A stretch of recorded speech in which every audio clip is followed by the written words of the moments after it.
Det var i alt 4 forslag til Gellerups forandring, som onsdag eftermiddag blev fremlagt her på Aarhus Rådhus. Hovedsigtet for alle 4 er, at Gellerup skal gøres attraktivt. Så attraktivt, at det vil tiltrække ressourcestærke beboere, så området kan slippe af med sin status som ghetto. Nogle af boligblokkene skal helt rives ned, og der skal laves et stort butiksstrøg fra City Vest til Bazar Vest, så Gellerup inviterer omverdenen indenfor. Det handler om, at Gellerup skal være en velintegreret del af Aarhus. Jeg drømmer om, at fremtidens Gellerup bliver en bydel, der hænger rigtig godt sammen med resten af Aarhus. Et trygt sted, hvor der er arbejdspladser og uddannelse, og hvor vi også har en mere blandet beboersammensætning, end vi har i dag.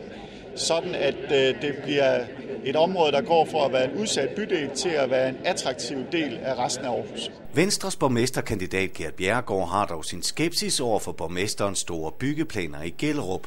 Man kan ikke bygge sig fra sociale problemer i området, mener han. Og det er nervøs for, at hvis man starter med at tro, at man kan bygge sig ud af det her problem, jamen så er man allerede startet forkert. Og det vil jeg bruge de næste 2 måneder til at overbevise mine kollegaer om, at vi skal have en ambition, og den skal være høj.